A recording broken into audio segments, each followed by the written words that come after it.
evening, everybody. Thanks a lot for joining us. We're here, we're live. It's game week 337 on the horizon, and there is plenty going on. We've got, I think, like 3 or 4 cards to give away from the Road to Glory series live on the stream tonight. We've got all the fixtures to preview, predicted 11s, all that good stuff. We've got the La Liga Santander draft beta on Sorare. We'll be having a look into the fixtures and that and who the prize picks could be, as well as the Serie A challenge, so we're getting much more of these divisional specific competitions on the platform, and we'll be having a look at the first iterations we're getting of them and what it means for the SO5 arena as a whole. Joining me tonight as ever for the game week preview is my co-pilot, and that is the man that is Mr. Trades, as he's referring to in his day job these days. Harry Trades. Harry, my man, how are we doing? Doing really well, thank you, mate. Yeah, I'm slowly recovering from my short spell out injured, well, ill. But now I'm fine. I'm all good. I've got a little cold, but I've recovered probably 80%. So I've 20% to go. But now I'm really good, thank you, mate. How are you doing?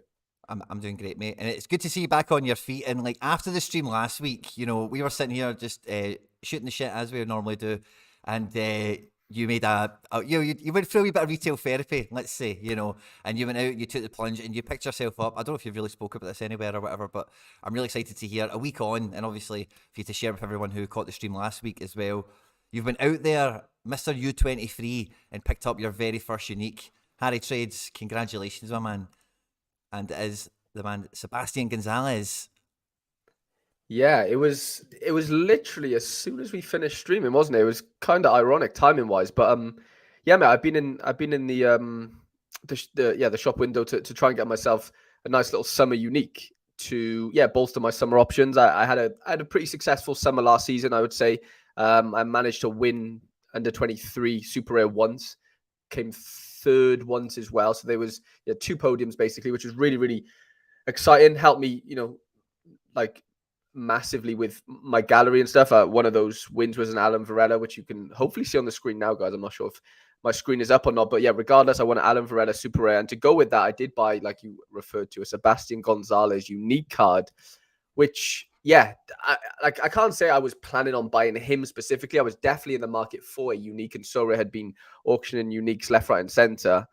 Tried to get a Dylan Levitt, didn't really work out, but I ended up coming into contact with a Sebastian Gonzalez, who plays for LDU Quito in the Ecuadorian League. He's only 19 years old, so he's under 23 until 2027, and I'm just buzzing to be able to hopefully get some utility out of him in the summer. He has some really, really impressive scores going off last season. There's a 46 AA score in there whilst he was playing centre defensive midfield, actually, in a 19 minutes in a 1-0 win, and some goals, a couple of assists. He got a sweet left foot. I know me and you, Quinny, were looking at his highlights Incredible, after by the stream, way. and yeah, just really, really technical. Got a really, really good left foot. He reminds me of like a younger James Rodriguez type of player. Just a really, really elegant left foot, but can tackle, can do the dirty work. Hence, playing in centre midfield as a 19-year-old in an Ecuadorian league, it cannot be easy with that physicality. So buzzing to get him on board, and it's allowed me to really, really look forward to this summer. Going forward. Aye, I'm excited for it. And we were watching the highlight reel, and it is a highlight reel, so it's easy to get excited about it.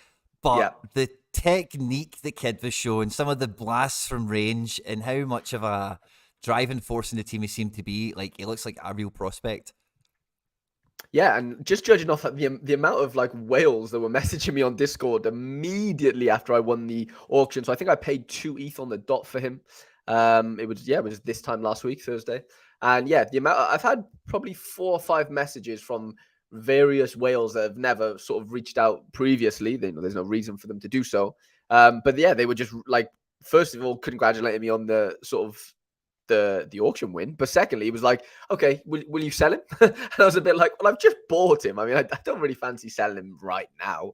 But it was really interesting that I got so much so many. I mean, not so many. If you want to call 4 or 5 messages many, but for me that was a lot. I've never really been contacted by whales in that sense. So it was interesting. But it just shows that he must be from what they're telling me a very decent prospect. And just excited to definitely have him in the gallery. Yeah, by buzzing, and it's funny to hear that, like the contact with Wales that you've received as a result, being like a special part they're of this like transaction. aliens. Yeah, Yeah, they're like I got managed to have contacted by contacts a with a foreign species. yeah.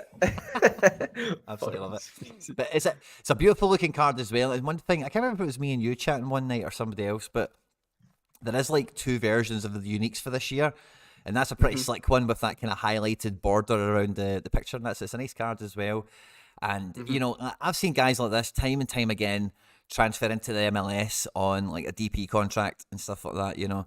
And, Yeah. you know, who knows where the guy goes. But I think, particularly for guys like you and obviously good friend of the channel, Stish, who do shop virtually exclusively in that market, when you do go and get a unique, it's good to see you get ones that have good promise, you know. And with that one being a 100%. rookie as well, that's just extra sweet, you know. Rookie unique, that's a sight to behold. Definitely, mate. And also he's been called up to the under 20 like South American Championship in this happened this month actually. The first game's on the 20th of January. Chile play Ecuador. So yeah, I'm hoping to be able to somehow get my hands on my eyes, I guess, on some of those games. To just watch him in action. I know under 23 football is under 20 football is definitely completely different to first team football. But it's just nice to be able to just watch him in a 90-minute sort of game and to just see how good he really is, I guess, with kids in his own sort of age group. Yeah, looking forward to that for sure.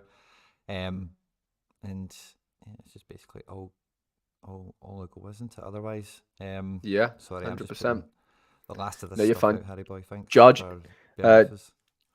Georgie in the chat saying Tom Bershoff unique is on the market now, probably one of the best under 17 players in the world. German, plays for Hoffenheim. I saw him in person a couple of times. The kid is insane. Yeah, I did actually notice that unique, and yeah, Tom's a player that I've had on my radar for a long time. Jeremy seconds that and says that he knows about Tom as well. But yeah, no, that unique will go for a lot of money, I imagine. So yeah, it's probably out of my my budget for sure. So I'll have to stick with the Ecuadorian guys for now, which is fine. But yeah, no, I'm just buzzing to get an extra summer option in there. But yeah, I think the Ecuadorian league's back in March, so just before European football kind of comes to an end, I guess. The last sort of 2 months of that, there'll be like an overlap in terms of utility, which is nice. But I'm just praying Tanny is number one for Gamba, to be completely honest. That's one thing that I'm very worried about right now. I hope so too. That'll be a big one. Really, I think it will be. it You know, will. I've spoken about this enough, and I say the rumour mill has come to me in the quiet whispers of the night. A wee birdie comes to see you when you make videos and stuff like that on occasion. On occasion, you know. And you know, so that's all I can say at this point. Who knows? But no, it makes sense. It makes sense. Judging off the prices as well. Like if you look at, is it how do you say? How would you say that's 36-year-old's name? Is it Hadaguchi or something? I don't know. Yeah, Hagashiguchi, I think it is. Hagashiguchi, that's it. I mean, 36, I get it. He's not going to be the most expensive keeper in the world, but yeah, just judging off his prices, like I'm tempted to hedge my bets and just buy one. Just in case, like I know I wouldn't play him in under 23s, of course, but it would just mean if I bought like a super rare of him, then you know, worst comes to worst, and Tanny isn't playing, I can throw my summer guys into an all-star super rare team, if that makes sense, rather than you know, if Tanny's dead and you know whatever happens there happens. So Jeremy asked me how much do I pay for the unique. I paid 2 ETH on the dot. I'm pretty sure, just over 2, yeah, nearly 2.1 ETH. 2 with a tip. Yeah, 2 with a tip. £2,180 is what I came out as, Jeremy.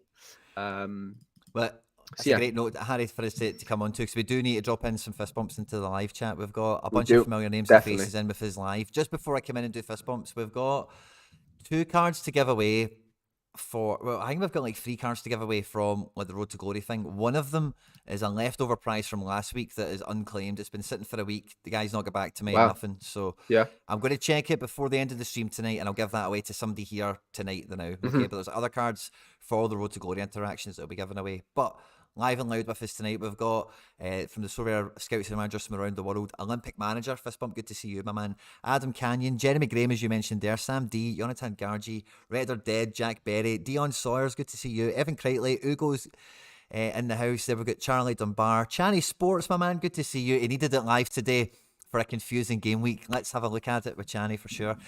Stevie Sorare's here, Jonathan Gargi, Harry DaCosta, Al Hatam, good to see you, Sorare Viking, and yeah, I'm just catching up with that Bischoff chat. A.B. Dog, good to see you, Lucas Barbosa, Grant Smith, Jay Vick, Leo55, Rico Man, Ian Sorare, the Taco Slayer is in the house, and ZM Star, Hoops Winners. There's the fist bumps dished out for tonight, guys. Good to see you all live and loud. If you're watching this after we've been live, please do, and all you guys that are here with us now, like, subscribe, share, retweet, all that good stuff. The posts are everywhere across the social media web as I speak now. So no matter where you found us tonight, if it's been live or after we've been live, please do like whatever post it is. Drop a wee comment on something you found funny or stupid tonight, or maybe useful. Who knows? So Harry is in the Unique Club now as well. So it's going to be a really interesting 2023 for a lot of the kind of old faces, as it were, of the game. You know, like. Everyone's picking up uniques now. It feels like, except for maybe one or two still of the kind of old guard that I still speak to. But good to see we're starting off this week with a real positive note in that sense. Yeah, definitely. I actually realised today I'm a week away from my 2-year anniversary on Sorare. Oh, nice. Yeah, so yeah, just fit in that I'm sort of now getting into that, or just creeping into that sort of unique market. Obviously, I'm way off being able to field like a D1 competitive under 23 lineup, but that's obviously the goal, the longer term goal. And yeah, just sort of trying to incrementally just creep up the divisions, and just become more and more competitive. That's what it's all about that progression, Harry. Now, I don't know where to pick up the night. Will we start with the draft? Will we start with the overall fixtures? What will we do? How will we tackle this? I think maybe I don't know. It's up to you. Like, obviously, I guess the draft can come into the La Liga side of fixtures, if that makes sense. But we could maybe just, I don't know, kick off with fixtures. It doesn't have to be La Liga first, and just sort of go on from there. I don't know. I don't know. Let me know what you think. But the draft is exciting. I'm really excited for that game mode for sure. Let's open up the fixtures and we'll go from there. Okay, so at the moment, the first fixtures that come up and hit is Turkey. Okay, so we'll line up all of our tools and tricks that we've got here for tonight. Yeah. So in terms of Turkey, you were quite good last week, Harry, for pulling out the decisive looking fixtures. I see Galatasaray at home to Atayaspor. That looks at a glance, as well as Fenerbahce away to Gaziantep. So.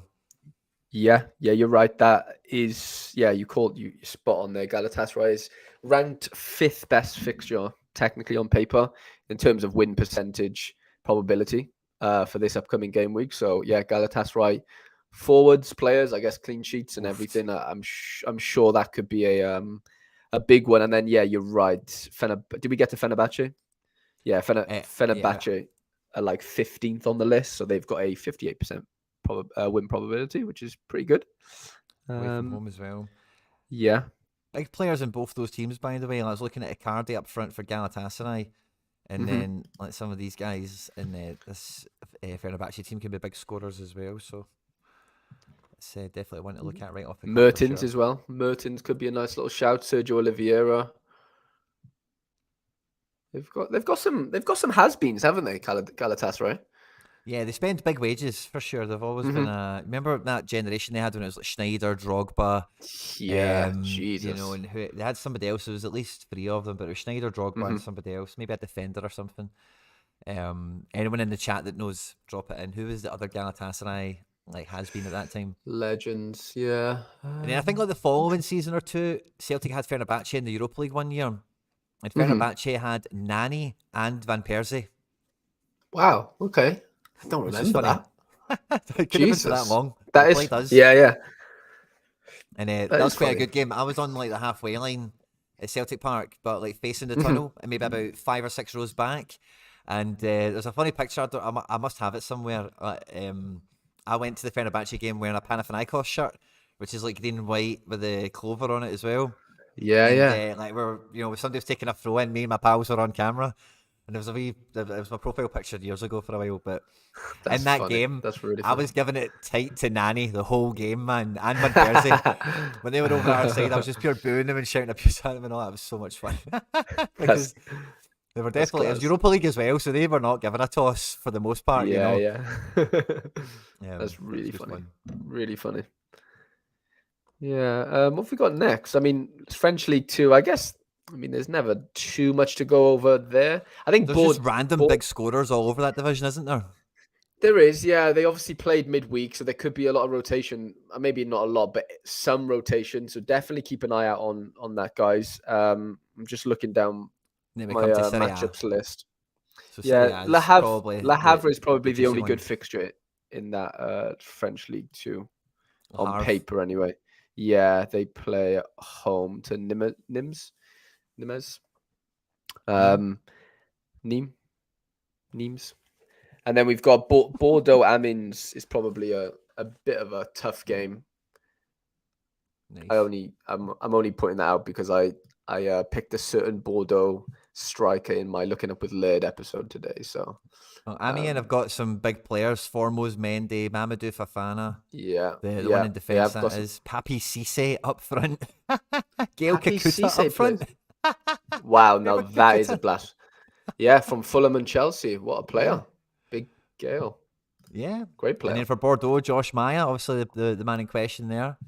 And Yeah. do you know who I was actually thinking about the other day, Harry? And I never Go looked on. him up. I don't know if you remember him. This is like an old guy from my content. Is Vukasin Jovanovic?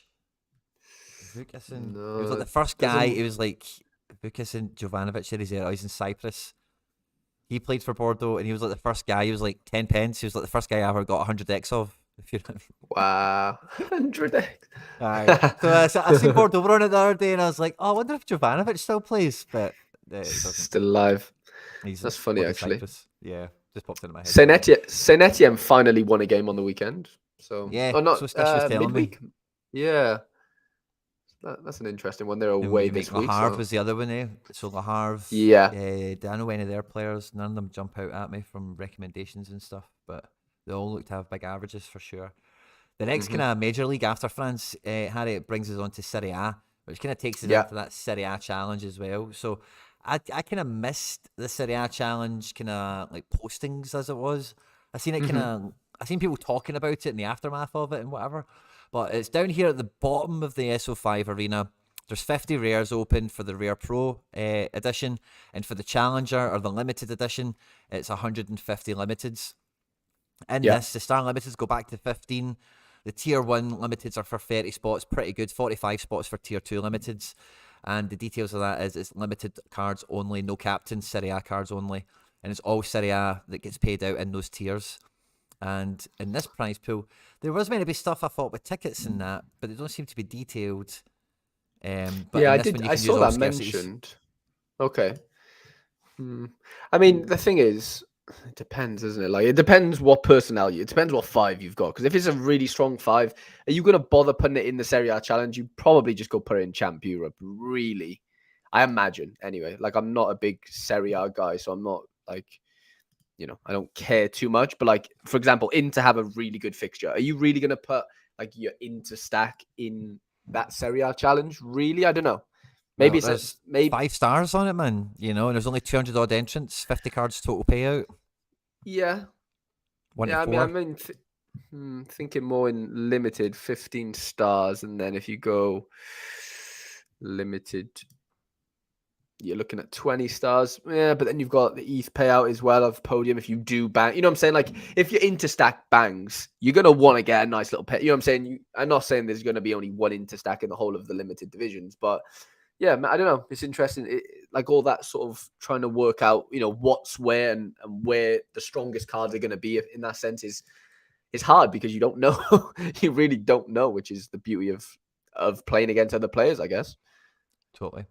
Now, as I kind of scrolled through this in the first pass, and I thought Atalanta at home at Salernitana looked like the plum fixture if you had any of those cards running. Looking at the predicted team, Zapata's back in, Lookman's on form, it looks like.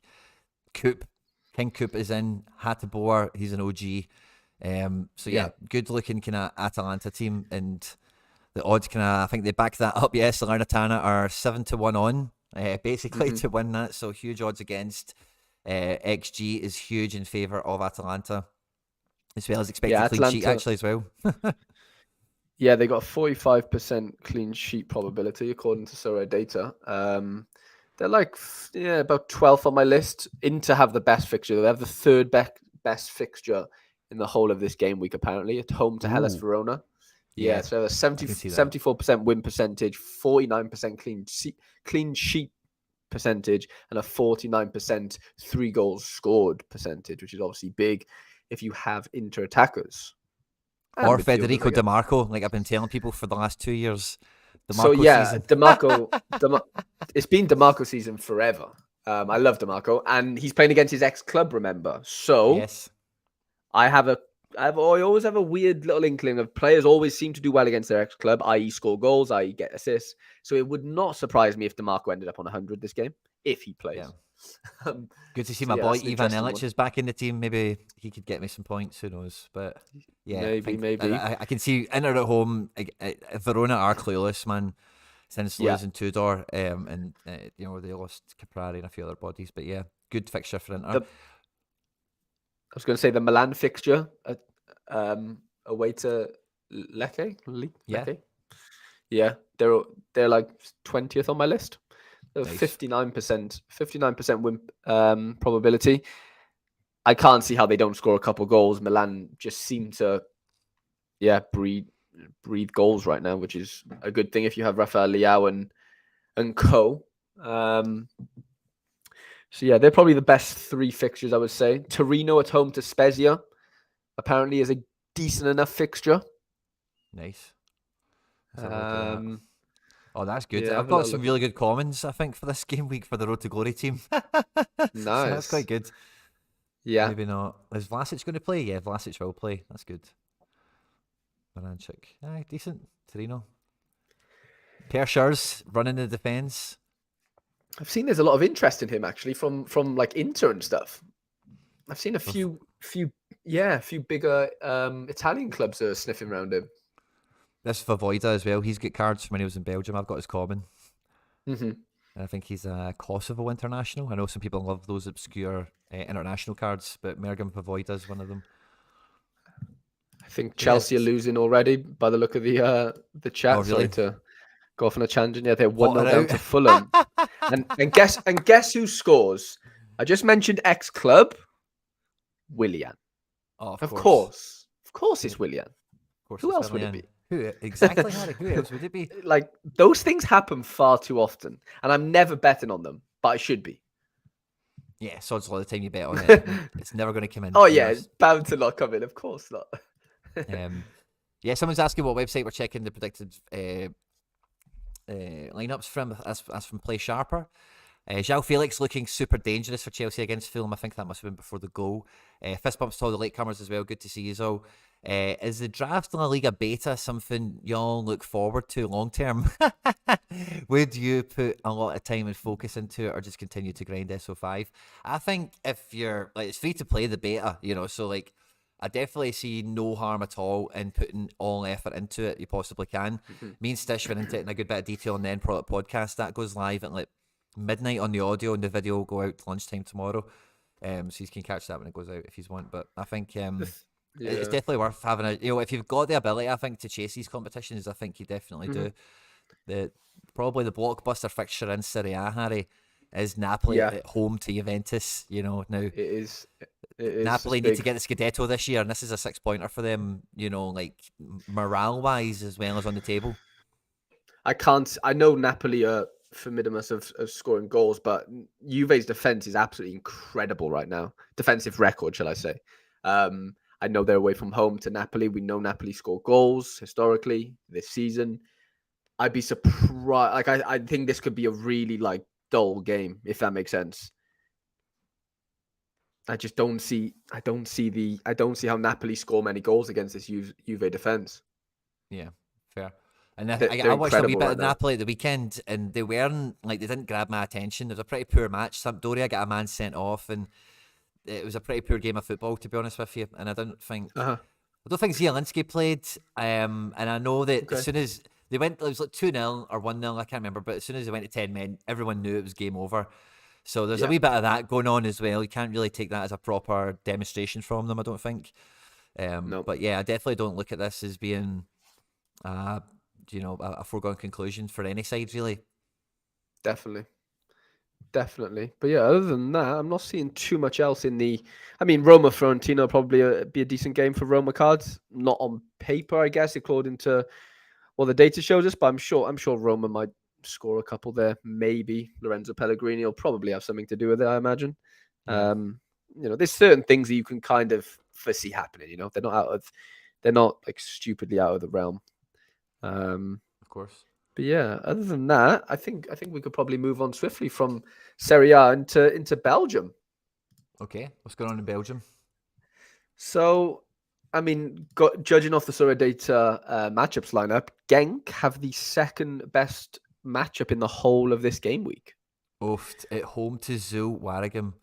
They love to concede goals. Look at the odds on Zult getting a result 9-1 in Wow. fractions Yeah. or odds or whatever. Yeah, 9 it's to a 1 big one. Huge. Genk have a 57% 3 goals scored percentage probability, which is actually, as I'm looking here, actually the highest in this whole game week. That's mad. So yeah, Big Paul to all run the riot. best.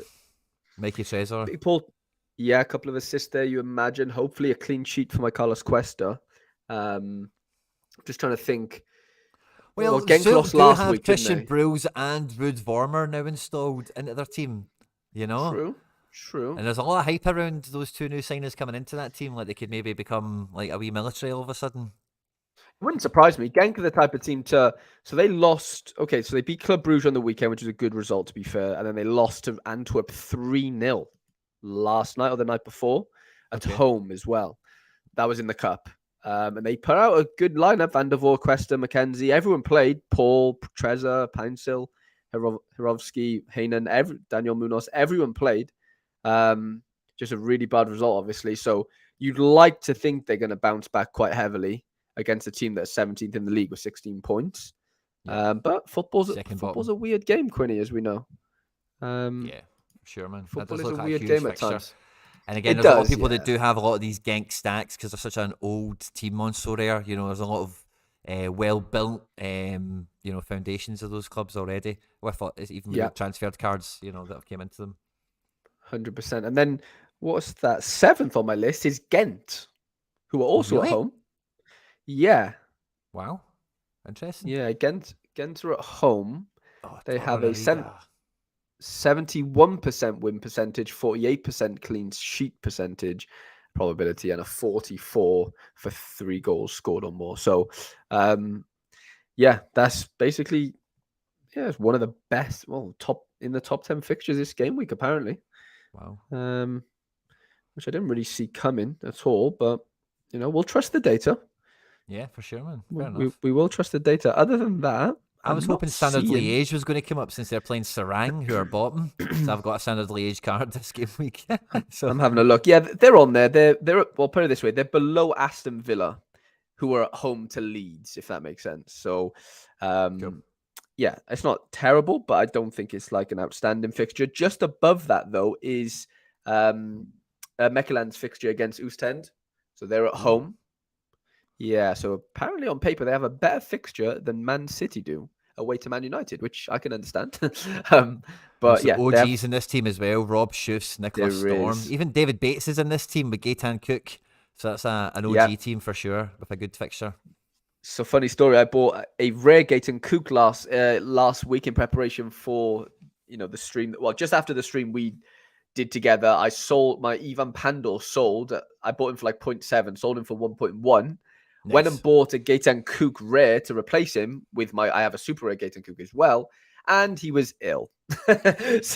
so 2 of my teams were completely wiped out. And he was on the bench last night, though. He was on the bench last night or the night before in the cup, so he's alive. It's just a matter of obviously getting back into the team. But yeah, apparently they have a good fixture at home to Oostend. So yeah, Mechelen players, I'm sure, will be scoring pretty well this game week. Club Brugge Anderlecht's a big namely fixture, obviously. Bruges need to turn things around. New manager, could be a good chance to do so. Anderlecht are in. I don't know what's going on at Anderlecht. Did you hear with obviously the goalkeeper Van Kronberg situation and Wesley Hoyt's been bombed out? Everyone's just been getting bombed. It's unbelievable. So yeah, doesn't look too pleasing in their camp, but who knows what's going to happen. I'd like to think a Club Brugge win is on the cards there, going off what's happening behind the scenes at Anderlecht, but you just, like we said, we just never know. It's hard to know. Let's pulling the teams up now, sorry. So it's Yaremchuk, Skov, and Lang as a projected front three. That's deadly, isn't it? Boyata Jupiler's is set to injured. start. Yeah, there's a couple of injuries, so I Oh, think that's why wow. Lang's That's back good in. for me to know, by the way. I really need to know that somebody like him is going to start. 90%. Oh, that's fantastic. Great news, man. Tejan Buchanan, Yeah, the right back, man. That's fun. And yeah, Fabio Silva and Yari Sharon. What a pair of disappointments, eh? Amadou Diarra, but by the way, how long has he been there? A year or so now, probably. Has he? I really liked him at Roma when he was threatening to be good. Yeah, it just didn't really happen for him, did it? Really? How long has he been there? Is it as long as that? Wow, yeah. No, hold on. So It's been a game week little while. 301 is when he's been attributed to play. Yeah, he's been there long enough. He's definitely not really taken to it, really, has he? A lot of fixtures back here with European stuff and whatever. So, yeah, maybe he's not quite got there yet. Definitely one to look out for. Maybe a good looking up kind of guy. Maybe in the future, who knows? He's only a fiver. Possibly. Again, he's maybe the kind of guy, not to give away in the context, it was a great video, go check out on Sorare TV, but this is part of one of the things that Sam was talking about, you know, would you spend a fiver on this limited, or would you spend 60 quid on this rare? Yeah, definitely. You know, there's definitely an argument there for sure. 100%. He's on to start, most likely, which is interesting. But yeah, definitely a blockbuster tie, and interesting to see for Big Dedrick coming in to start. So after Belgium, where do we go next, Harry, after Belgium? We go to your homeland, the Scottish Premiership. Oh, wow. We go to Scotland now. There's no Celtic game, so there's no Celtic predicted 11. I've got tickets to the semi-final. We're playing Killie in the Scottish Cup. The Celts are here, are sorting me out with tickets, so I'll be going to that. It'll be good fun. Hopefully get on the sauce, and it'll be a good old time. I need to figure out where all the kids go. Or not the kids, you know, but like all the Celtic fans, all the cool kids, you know, they get their hair cut and go to the West End, to Glasgow. What pubs is the best ones to pop into and stuff like that, you know? Yeah. So that'll be fun. Is that Saturday or was that Sunday? Yeah, I think it's Saturday. I think it's. I don't even know, to be honest with you. I just know it's the weekend. But I should be. I maybe go out and get myself a wee pint and try and do enjoy it, mate. myself. You deserve it. 100%. 100%. Outside of that, we've got 4 games, and I think Hearts St Mirren looks like a big one. Yeah. I'm not seeing Hearts St Mirren on my. To be fair, yeah, the Hearts game is on my list. It's probably 25th, which is not terrible. It's below Man City. But yeah, they're on there. Apparently they have a good enough fixture for you to back. They have 52% win percentage probability. Home to St Mirren. St Mirren have been dire, haven't they? Yeah, I've seen some people giving some love to Mark O'Hara on the timeline recently. I forget who and when and why, but he's nailed on to start certainly. But the Hearts team, man, like Lawrence Shankland is a goal machine at the moment, takes all the penalties. Doesn't matter how many he's taking, he's going to keep taking them. Noddy, Devlin, and then even some of these guys back here on defence, if they don't get booked and stuff, they can score super well.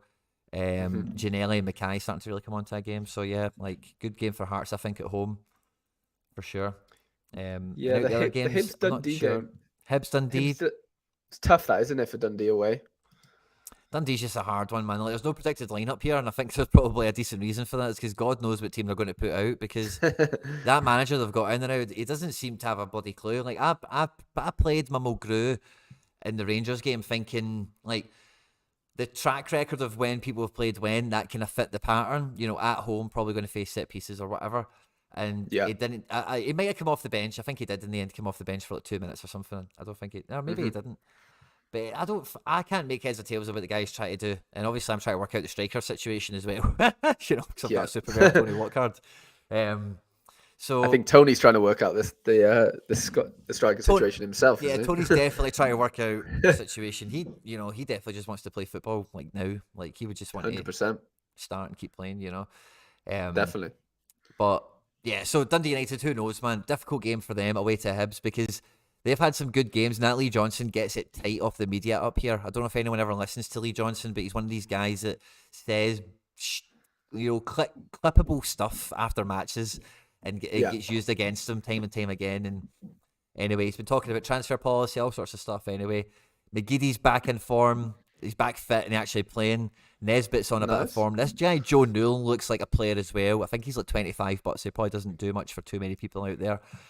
And Big Marshall's due a clean sheet. And there's some other good guys around this team as well. So I'm not holding my breath on a clean sheet from a Marshall card because Dundee United do have a lot of good attacking players. Levitt, Fletcher, obviously we're talking about Watt, and there's a few others floating around there. But yeah, Hibs at home should look pretty good for it. Odds are they are going to look good for it, but it's probably not going to be to 0, which is probably my problem. Yeah, not too sure about the St Johnstone Livingston fixture, but I know the Motherwell fixture is a pretty good fixture for them at home to Ross County, who I think are bottom of the table right now, aren't they, Quinny? Yep, they are sitting at 12. Just opened up that line up there just in case anyone wants to peek at it. So yeah, Motherwell cards could be a decent little play this week in terms of like just a differential, because I don't know, they score goals. Van der Veen, I know my Callum Slattery isn't available. He's on a 14-day suspension or something. I don't know why. Ross Tierney coming in. He loves a goal. Ross Tierney's coming in. They've got a few players who can score goals, to be fair, and provide assists. So yeah, that could be a slight little alternative play, I guess, this week in Challenger, which is obviously last week we said Challenger would be crazy. I think it wasn't it, really, score-wise? Yeah. I don't think it'll be as mental this week, but, the best two fixtures, which we will get into, obviously we've mentioned Genk, but the other best fixture is another Challenger team. So yeah, I can, there's going to be some big scores naturally, but I don't think it'll be as crazy as last week, to be honest. So where do we go now, Harry? Is it Holland or? We go to the Premier League, which we will just not. Yeah, I mean, obviously we got the Manchester derby, which will be big. There's obviously certain cards in certain places there, not licensed. Get half the Man United team. Half the Man United team at this point. Casemiro, Anthony. I think Dalot's out injured actually, so Dalot might not be playing. But obviously Varane, Malacia. We've Martial. got Ericsson. Martial's got Seville cards. He does? Yeah, interesting. That's funny you said that. Yeah, and then we've got Villa, Leeds, Forest, Leicester. It'll be a pretty big game for Forest at home. Wolves, West Ham. Let's have a look at Wolves. I've got Cunha. Where's Wolves? Yeah, Wolves, I think Cunha will probably start if I had to. No Wolves team. Paqueta's on the start. Jared Bourne. Also, we've got the whole West Ham team. Scamacca looks to be back in the picture, along with his Kerry. Yeah. Declan Rice has got him as well. Lewandowski have scored 2 goals for Barcelona this evening. Oh, really? He just scored again to go 2-1 up against Betis in the Super Cup. But yeah, Everton, Southampton, Brighton, Liverpool. Be a tough game for Liverpool away from home. Brentford, Bournemouth. A lot of like 6-pointers happening in the Prem. In terms of like the lower teams. Forest, Leicester, West Ham, Wolves. And then obviously Arsenal, Tottenham, on the 15th. Chelsea, Palace. If Chelsea lose tonight, that's a massive game on the weekend. But yeah, Tottenham Arsenal will be a very, very juicy game. I'm really excited to watch that one, actually. But yeah, obviously, we won't go into too much depth on those games. I'll just check if any of them are great fixtures on paper. I mean, they're telling me the Chelsea fixtures is a good fixture for them, which I guess it is. But, that Lewandowski goal was disallowed, by the way, so still 1-1. But yeah, Chelsea at home to Palace is obviously a good enough fixture, I guess, on paper. But Premier League's tough. I wouldn't be touching anything Prem related personally, or trusting anything stats wise. And that brings us into La Liga, Quinny. Oh, that without Real and Barca. Yeah, with no Real, no Barca, guns. No Valencia, and no Betis for the opening kind of salvo for it. So yeah, it's made it really weird, hasn't it? Like the draft situation. What a weird week to beta it. Yeah, well, it's probably quite good in that sense because you can't just go to Barca and Real and whatever. And part of the thing that I tried to master with it is that you can't get more than 2 people from the same team. And across my 8 players, I tried to only touch 4 teams if I could. I ended up touching 5 teams with my 8 guys, but I tried to think about that when I was building it, Yeah, I've done a similar thing. I've gone for like 2 goalkeeper defender stacks. One that has a game this week, one that doesn't. And then I've just gone for, forwards that I thought, should be good eventually, if that makes sense. And forwards that, and then 2 midfielders that I just think will be good. But I've only got 1 Barca player. I've got 1 Barca, no Real, to be honest.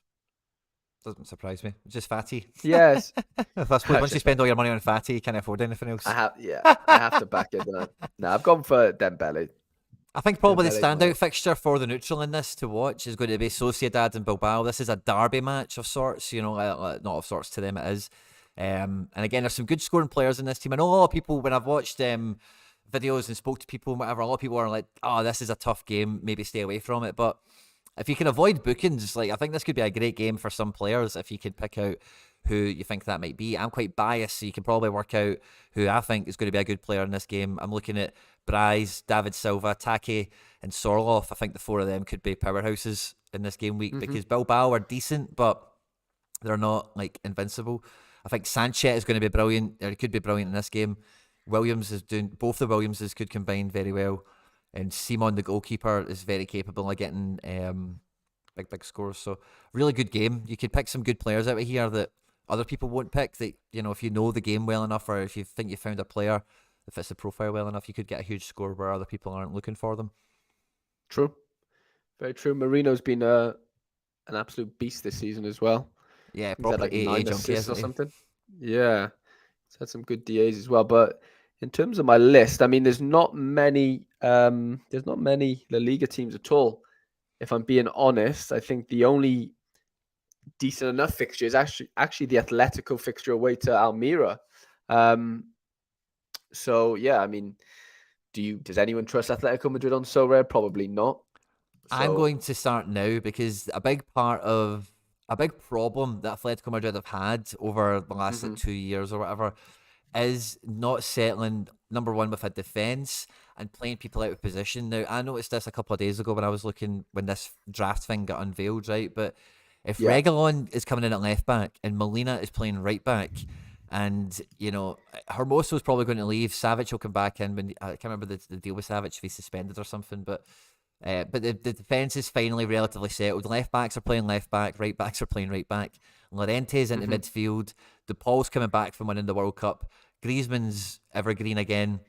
And then, the Felix kind of thing is away now and done. So they can just focus on being Atleti. They don't need to worry about all this other mumbo jumbo that's been going on around them. So yeah, I think Atleti are about to come good hopefully anyway, over the coming weeks. And Almeria, there's nothing here I would worry for them, but you can only pick 2 Atleti players. So who would you pick? I've went for Griezmann and Oblak. Interesting. Yeah, it's a nice 2. Definitely, I do. Yeah, I regret probably not getting some sort of Griezmann in there. I don't think I could afford him with what I went with elsewhere. I probably went too heavy on my my defenders / goalkeeper stacks, if that makes sense. Yeah. I'll give you another game preview that I could do, no problem, from just watching it and stuff. But we've got Girona Seville, which a lot of people will be looking at now. Seville are down towards the bottom of the table, and since Sampaoli has came in, they've kind of been reinvigorated a little bit. And if you look at Seville's fixtures over the next month or two, it's relatively favourable for them to get some points and climb the table. They will include this match in that thinking for them. So I think Seville are probably quite underestimated in terms of probabilities and overall outlook, but Lamela looked like a different player, and I watched him the other day. Joan Jordan is finally getting big scores, and then some of these other guys are just coming into good minutes now, like Navas and Acuna. Bono, great World Cup for him, and the series linked away. I think he's rubbish anyway. Rafa Mir looked very good from the bench the other day. Rafa Mir could be a good shout. His L15 is 40, so he could get a goal from the bench or even start for Seville once in the series leaves for West Ham or whoever's trying to buy him. But equally, Girona are a team that's been kind of struggling to ascend. A lot of good players, just really struggling to actually figure out who's going to play where. It looks like there'll be no Castellanos in this match for some reason, which is actually news to me. I'm realising this. He must be suspended or something because he's just outright not available. So that's interesting. So yeah, it's interesting. Also, Alex Garcia, the AA junkie, he also is as well. A lot of people are looking at him. But Girona, I don't know, especially if there is no Cassiano, it's harder to think about them in a positive setting for this draft system. Because their pictures are difficult. Sure. The next 3 or 4 games for Girona are very difficult. I forget what they are, but they're all tough. Yeah, I mean, this draft thing is just going back to what Jorge said. I mean, if you're free, like if you are like a free to play player in that sense, and I think this is something you don't need to take it serious, but I think it would do you well to take it serious. For me, like obviously I'm playing at a different level at that sense. Like I love doing it, but I'm not like, I'm not putting like hours into picking my 8 players, Like Sure. it's more of like it's just an extra team for me. Like I don't have many teams, so it's just nice to have an extra team that I don't need to like, worry about in that sense. Like it's just a nice to have. There's 60,000 of us in there competing for 200 cards. This is not something that's realistic in that sense. You know what I'm saying? It's just not. But it's really fun and it's free to play. So, why wouldn't I, get involved in that sense? Why would Certainly. anyone get involved? Is kind of the way I kind of look at it. But like, yeah, I don't think you should. I don't think you should be like sweating your balls off trying to, nab points here. And I don't know. I just don't think it's fun to do that. Don't get me wrong. There is something to that, but I don't think that's where all your energy should be going towards. If that makes sense. Totally. And as I look at Celta Vigo, like I think Hugo Malo has got a really low L15 now. He's been out for injury for a good portion of the season. But even Oscar Mingueza at L1540 isn't a bad shout for a defender either. But Gabri Vega, his L15 is 43, and this guy he's getting good minutes in a good spot, and he's L15 of 43. Celta Vigo's fixtures aren't particularly good, but he is an attacking player, and as long as he's getting an assist or something, then he's going to score the points you want him to. They're playing Villarreal in the first game week, and it's Danny Parejo, Coquelin, and Capue in the midfield with a front three of Pino, Chukwueze, and Gerard Moreno. So Villarreal looking the strongest they've looked in a long time. Yeah, yeah, they could. That could be a tough fixture for sure for both teams. I don't know what way that would go, honestly. On paper, very tough fixture. I do like Celta Vigo though. They're a good outfit. Yeah, very good outfit. And then, to be fair, the Cadiz fixture actually comes up on the Sorare Data Matchups tab higher than any other fixture apart from the Atletico one. Cadiz at home to Elche. wow. Yeah, which is interesting. I'm not sure how many people have Cadiz stacks, or even Cadiz players for that matter. But yeah, 50% win probability, which I thought was pretty interesting. Elche being rock bottom and Cadiz just about trying to scratch their way out of relegation. Cadiz have actually just signed, they're about to sign Luis Alberto from Lazio. So they're about to get a real upgrade in the middle of the pitch. Doesn't look like he'll be making it for this game, but they've got Alvaro Negredo come off the bench at some point. So L1541, and I've had Negredo for a long time as a limited. He does score, he does play for this team all the time. So if you are after a L1541 striker to fill your points, and maybe you can use them if you fancy it, I'd suggest Alvaro Negredo is definitely worth a look. Outside of that, no one in this team really jumps out to me. Maybe Ruben Sobriano or whatever his name is, but I wouldn't rule out even Lucas Boy, because I seen Elche, Harry, when I went to Spain earlier this year. It was Elche at home to Barca was the game. Yeah. And this Lucas Boy is like huge. He's like a mountain of a striker. He's a big guy up there. And if this is a bottom of the table relegation battle, a big target man like that, that's this kind of game you would expect them to score a goal in or do something, win a penalty perhaps. Who knows what it could be. And this other guy, Perry Mila at L1545, he's a tidy player as well. Interesting. Jeremy says Ledesma is one of the most underrated and undervalued goalies on the platform. Wicked scores and doesn't concede 3 often. He's got very good passing stats as well, Ledesma, which is kind of helps a bit of his AA, because he doesn't. I can't remember exactly what stat it is, but it's one of them. He seems to pick it up a wee bit more often. It's definitely one of the passing ones, because he's come up on scouting software for me before. Interesting. But it's just, you're always worried with Cadiz that they concede 3. That's the problem, because that's just a negative decisive, and it's such a harder mountain to climb back from. But if they don't concede 3, then his AA is incredible, But you've always got that fear. You couldn't put him in a team thinking, maybe this game you think that, but who knows, man? Elche could score 3. Stranger things have happened in football, Definitely, mate. So it's a weird one with those players that are in or those goalkeepers that are in rubbish teams, because you've forever got that jeopardy of boom or bust. 100%. 100%. But yeah, other than that, I kind of. Do you want to do you want to show us your draft, or do you want to do that at the end? Yeah, let's have a look. So my draft, I've not touched it really since the beginning, because people have told me that they've changed they've changed something, and I think I've got a better team than what meant to have. So Interesting. I'm not touching them. But for anyone that's not caught it, what I'll do is I'll show this team and then we'll do the giveaway stuff, okay? Because somebody was asking about it in the chat as well. So the Yeah. giveaway stuff, right? First and foremost, right? I'll just explain this dead quickly, right? And then I'll do this and we'll get into it, right? So just a quick heads up, right? We've put a post out everywhere, right? No matter what social media you found us on today. An upvote, a like, a retweet, a comment, everything and anything you could do to support the stream. Even liking the stream right now goes a long way to supporting the stream. That's all I ask from you. Please, if you could do that, it means the world to us. Now, I've got 4 cards, right? One of them stays in the Road to Glory Club. The person that's won that vote, the vote finished on YouTube already. They are going to win a card. On that vote, I asked people to comment in the vote, and we're going to do that RNG type of thing. One of you guys in there will win one of the cards that didn't win the poll, as it were, right? But there's also an unclaimed prize from last week that's been left a week. I've checked my notifications; they've not came back to me. So we're going to give that away to somebody in the chat live with us tonight. Okay. Now I'm going to scratch my brain and work out how we're going to do that, but we'll do it before you guys here in the live chat. All I'm asking for you right now, while I scratch my brain of how to do it, any social media posts you've found today, if you could do us a huge favour, just like, share, retweet, all that good stuff, upvotes and whatever. It means a lot.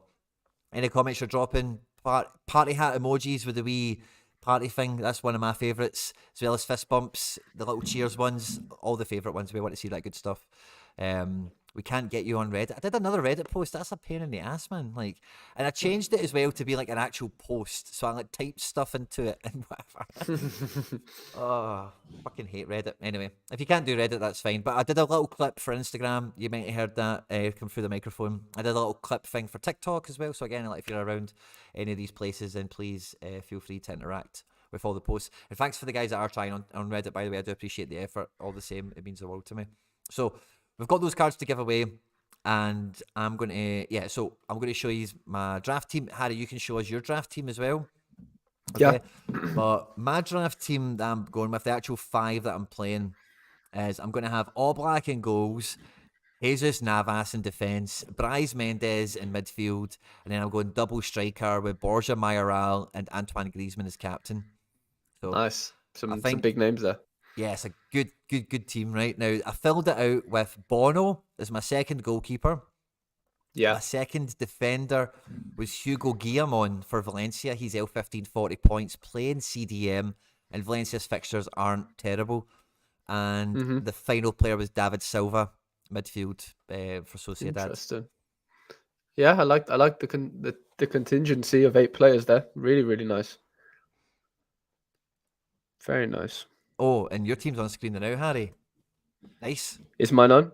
Yeah, so I've gone, Athletic Club, Bilbao defensive stack, Marino as my captain, which is kind of annoying because he is playing against them. So I'm hoping he just racks up a stupid AA and the game's 0-0. Lee Kang In from Mallorca, who came off the bench last week and just went on an absolute heater, got an assist. I think he's got the most key passes or something in like under 23 this season or something like that. He's got a really good key pass stat this season. Then your boy Unal up front, and then in reserve, Big Unis, and then in reserve I have Dembele of Barcelona, and then I have a Valencia stack of Mamadashvili in goals, and is it Thierry Correa? Yep, as my defender. So that's kind of Valencia my as well. little contingency. So double defensive goalkeeper stacks, and then a couple of players who enjoy decisive now and again in Lee and Unal and Marino. Love it. So solid team, and Kang In as well. It's a nice jersey, that Mallorca shirt, isn't it? It's a good one. It is, isn't it? It's really nice, actually. It's a topper. And the cards are slick as well. It's a shame we're going to lose them, but I think this will be I think this design is too nice that they're all just going to rubbish this design, surely. They're amazing, aren't they? Whenever they bring it back, surely this is what they're going to look like, is what I think. Because why would you? You'd hope this is so. Nice, man. They're slick. It is.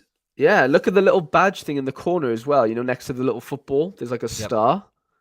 I love like the purpley, pinky, white little mix. I think it looks amazing. Way better than like the just generic white background, I guess.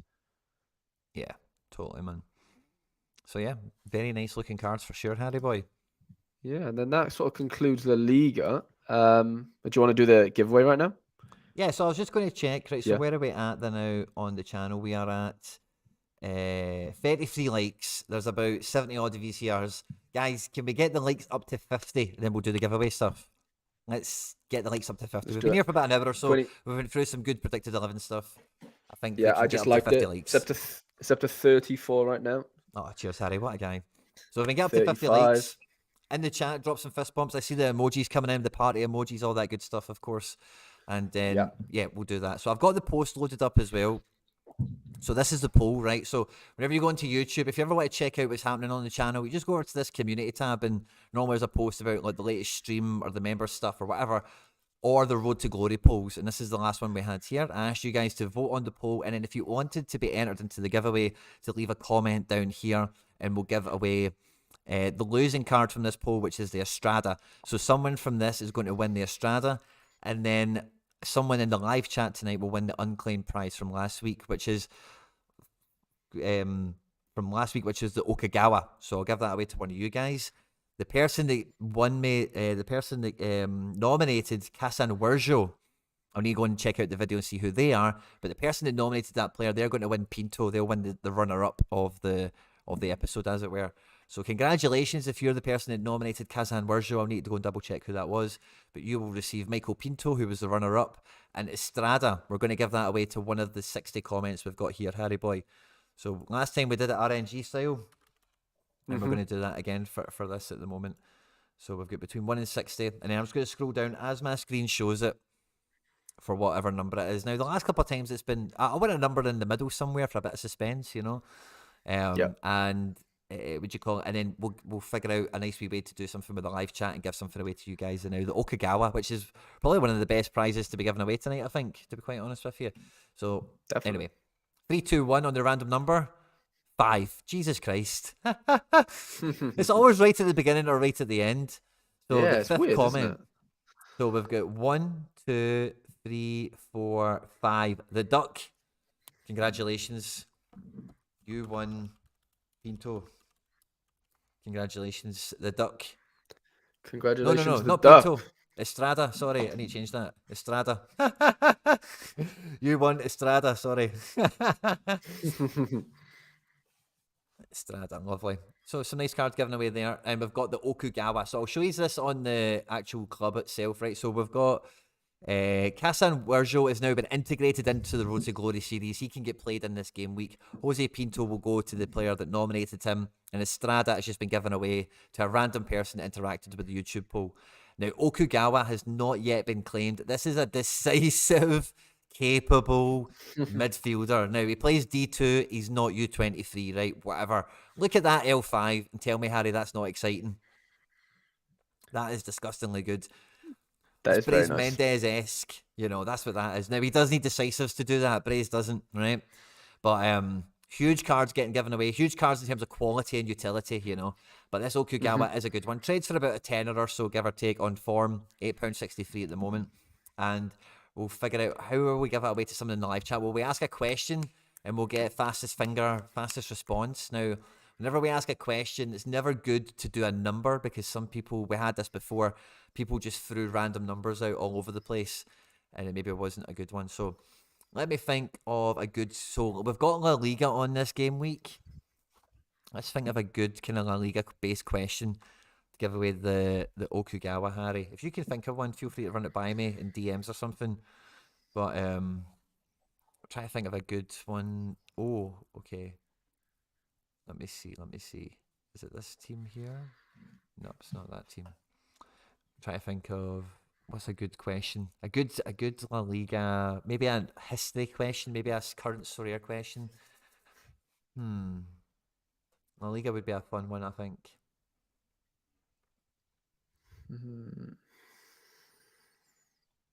Let me think. Good question. We had a funny one with Deportivo La Coruña recently, but I don't know if... let me scratch my mind on that one for licking my lips at that. Yeah, it's definitely a good card to give away. I want to give it away to the live chat, doing something. And can't think of a good question off the top of my head. I should have definitely thought about this a wee bit beforehand, but I thought it will come to me naturally like I did last time. It hasn't quite came to me yet. But I think, okay, how about I don't want something that's too easily Googled either. Right, let me come back to you on the question, right? Let me prep the question up proper. I don't want to do it terribly and then we fall flat on our face on it. Do we have many more fixtures to actually have a peek at, Harry? Let's have a little look. I know we have Holland. I think we Holland and Portugal were the last ones. So let's have a look at Holland. Ajax at home at 20. Straight off the bat. Harry, what are we saying about that game? Yeah, it's a big game. I mean, there was a lot of illness going around in the Ajax camp, so be careful with that. I'm a little bit scared to go with my Timber, to be honest, because he wasn't in the squad midweek. But there's been a lot of illnesses going around there, so be careful. Great fixture on paper's third best fixture on Sorare data, 71% Oof. win probability. Yeah, so it's up there if you can get the stack right. Obviously, if I mean, Tadic, there's a couple of staples that you don't really need to think too much about, but yeah, they think Ruli's going to start in goals as far as I'm aware. So yeah, that's going to be interesting if you're a holder of his card moving forward. But yeah, great fixture, like you said. And then second to that is the PSV fixture, actually. So we have Ajax and PSV, third and fourth best fixtures this game week, away to Fortuna Sittard. Especially with no Celtic as well. You'll be rubbing your hands together. Eredivisie stackers, 100%. And I've Madueke, just checked. Simons and Luke de Jong, the front three. Sangare, Gutierrez, Veerman in midfield. It's a strong team. It is. They played midweek. They played Sparta Rotterdam on the weekend and then played him in the cup as well. Madueke scored in the cup. Veerman was completely rested, but there was a bit of argy-bargy on the weekend. He got brought off in like the 60th minute and he didn't really seem too happy about it. So I'm not sure what's gone on there. I don't know if him and the manager have had a Barney or whatever, but something's happened. I don't know whether that means he won't start this weekend, but just making you guys aware of that. But yeah, I mean, it should be a nice enough day at the office for PSV. And then we also have Feyenoord, who are away to Groningen. That is the 7th best fixture, apparently, in terms of win probability this game week. So yeah, Feyenoord stacks, Kochu, Slamansky. Chani says he needs Xavi to step up like he did midweek. Yeah, I'm sure there's a couple of DAs in there for Xavi this weekend. Sorry, Chani, 100%. So yeah, if he can't do it away to Fortuna, then he can't do it anywhere. But no, yeah, some big fixtures in Eredivisie, some really big fixtures. So yeah, the powerhouses of Feyenoord, PSV, Ajax could all bang this week for sure, even though 2 of them are away from home. Yeah, big fixtures. Huge. And again, like Challenger, it just feels like it's the battle of who outscores each other out of those two for sure. In Portugal, we do have a bit of a. Is there anything else to look at in Holland, in fact, or some other teams that can be handy? AZ are playing Heerenveen. What do we think of that? Yeah, I mean, I've got some AZ players, and I thought it was probably a better fixture than. Well, I initially thought it was a really good fixture, but upon glancing again, it doesn't look to be as amazing as I thought it was. So, yeah, I'm not ecstatic about it, but I think AZ won midweek. They beat a second division team, maybe like 5-1 or something. Had a really good fixture, really good game. Or like Pavlidis scored, Carlson scored, Odegaard scored, DeWitt scored. They had a nice little run out. So I think they'll be going into it with full confidence after. I think they drew on the weekend, which was a bit surprising. So yeah, no, I think they'll win, but I don't think it's a walk in the park. Yeah, to be honest. And the Heerenveen team's got some players in it. I know Tom Hay, Mats Kohler is on a lot of players' names. His name's on a lot of players' lips. Amin Sarr, Sidney Van Hooijdonk. So yeah, it's definitely what Noppert and Van Nieuwijk. So Heerenveen are definitely no pushover either. It's a game that could go either way, I suppose, on that kind of balance. Definitely, and just to let everyone know, the Ansu Fati has just come on and scored in 10 minutes for Barcelona to win the Super Cup semi-final. So any Ansu Fati slander will not be tolerated. Thank you very much. Oofed. Guy just comes on and scores goals. But when he starts, he's rubbish. Right, I've got a question. Right, go for it. I've got a question. Right, so Fatty scored. Sorry, so I've got a question. Right, so guys in the chat, I understand there's going to be a wee delay on this as well. Right, so just getting you ready. Right, it's going to be the first answer that I see on my screen that is correct. Okay. and it's going to be we can't do it the number version. We'll do it the name version. So, who is the oldest ever player to play in La Liga? Don't say it, Harry, if you know. A kind of I easy don't, to be answer. fair. You should probably get it. Maybe some of you, maybe you won't. I don't know. The oldest player to play in La Liga. It's kind of gettable. The oldest player to play in La Liga. And we'll wait for the first one that we see come in. I'll catch up with a wee bit of the live chat. What a goal from Fatty. Taylor, interested in the specialist, says Surface Thermos. I'm just catching up with some of this. Channy's is still in the house as well. Good to see. And we get Koulibaly goals. The Lisbon Derby, we're going to get to that. Ugo Gallo as well. Need to get a Solomon now. What a goal. That's aimed at PSU. Oh, sorry. I think I missed a joke there, Channy. That's Did really you hear the funny. breaking news? Morelos is stuck in the transfer window. And then the responses are flying in rapid. Now, the right answer is here. It's just a matter of who got it in first. So the chat seems to have died down now to win the Okagawa. To win the Okagawa's a bunchies. I think you know the right answer. But the first one that I see that has came in with it is Owen. So Owen, my man, congratulations. What I need you to do now, Owen, right now, before other people copy your name and your profile and whatever, is tell me your Sorare club, and I'll just send it to you right now, buddy. Congratulations on the Okagawa. Owen, thanks a lot for supporting the stream tonight, my man. By the way, the Fatty goal's ridiculous. Oh, really? He's caught a volley on his left foot at the edge of the box. Just stupid. Like, not top corner, but just like the way he's managed to like get it in from that angle is a bit stupid, to be fair. So is it like tight towards the byline, or what is it? No, he's going away from goal, but like it's on, like it's, yeah, I can't even really, it's hard to explain really, but it's like bounced in. It's really weird. Bounce far post, basically, like it's gone across the keeper. Okay. Yeah, so the ball's been like headed clear and he's literally on the edge of the box, but he's on like such a tight angle, like to the left, if that makes sense. He's done, obviously weak foot as well, by the way. So, yeah, really good finish. And that's Okugawa been sent through Web3 all the way from me to Owen JB4. So congratulations to him. And yeah, I think, Harry, what we've basically got to now is, so there's Owen there. Congratulations, Owen. Thanks a lot for supporting the stream tonight. And this will probably go well quite nicely with your collection of commons. This guy will you've got some limiteds anyway. You've got Rami Hajal. You won Rami Hajal as well. That's brilliant, mate. If you don't know, I won his super rare and I traded them away. And I think it will do well now for you. Now I've traded them away, so good luck to you. You've got a good wee set of cards. Just a Hall of Fame of commons there. Just maybe threw me off at first. Mm-hmm. But yeah, looking at, should we go into Portugal? Yes, Portugal. I was actually, I thought we were, totally lost myself. But yeah, the first game, Ugo Gallo called it as well. But we do have a Lisbon derby. So with it all going on in Holland, Ajax and PSV having good fixtures, Galatasaray and Fenerbahce having good fixtures also. The two of the giants in Portugal are going to face off, and the odds are stacked in a tight game that probably favours Benfica, from what I can see, Harry. Yeah, I couldn't really disagree with that. I watch Benfica quite often with my Enzo contingency and stuff. So yeah, no, it'd be a good game. Sporting, I think they lost on the weekend, or at least drew. So I think this is going to be second. Yeah, Braga are flying, to be fair. They have a really good fixture this weekend against Boavista as well. But yeah, Benfica, I think, should win the game. If I had to guess, I'd be shocked if they lost it. Be very shocked. Sporting are good, but I just don't think they're Benfica good. And I know Benfica have now lost a game this season, so their unbeaten record is gone.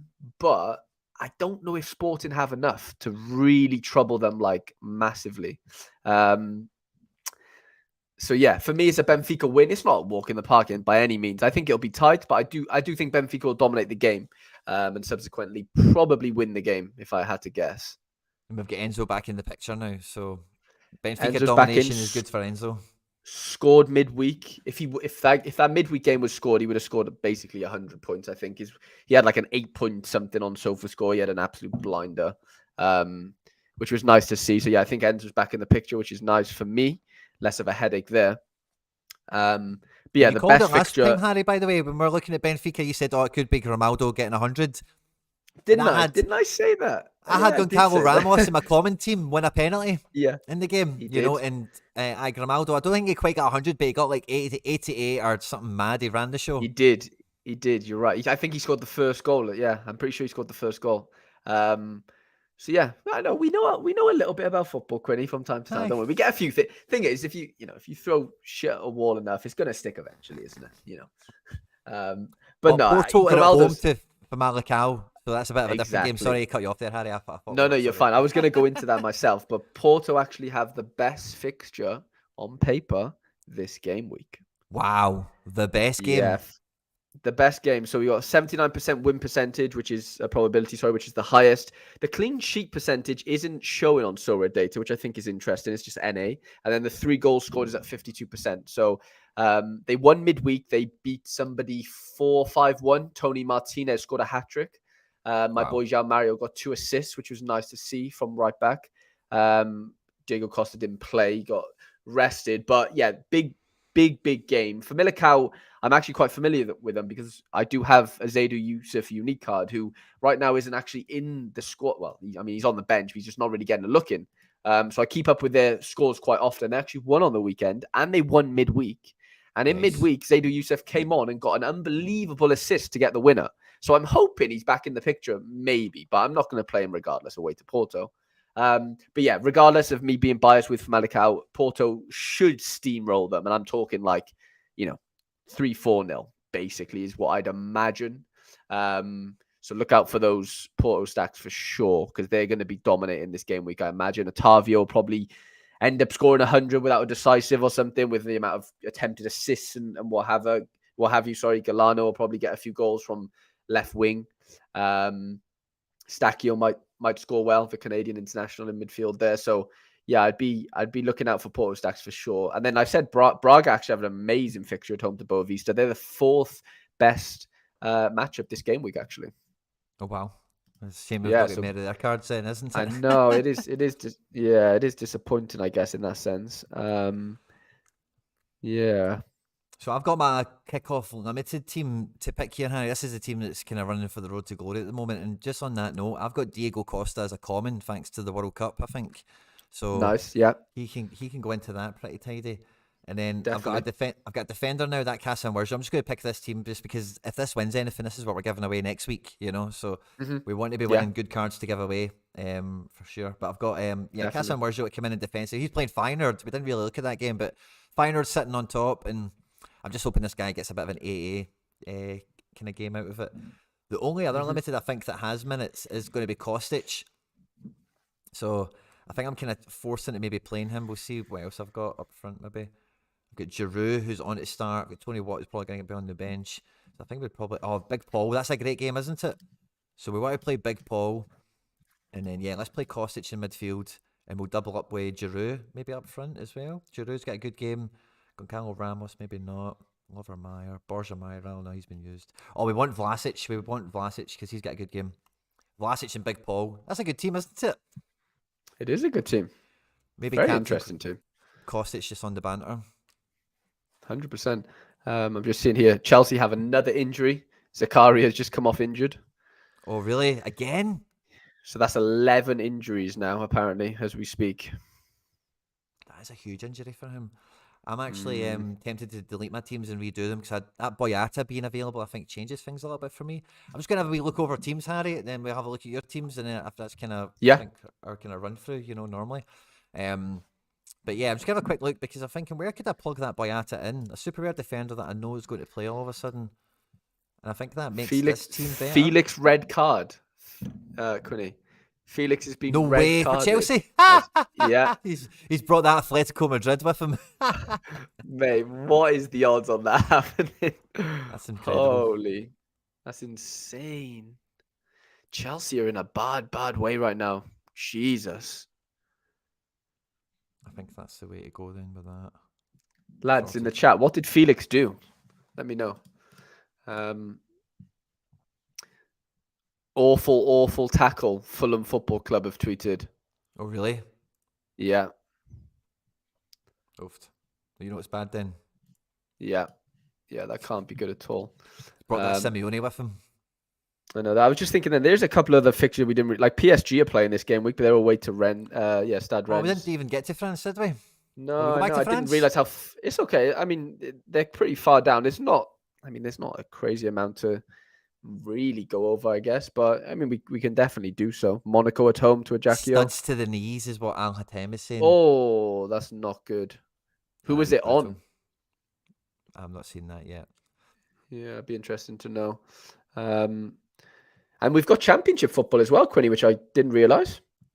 I actually knew we had Championship football, so I've got Tom Rogic in the team. Oops, sugar, just scratched myself. Okay, yeah.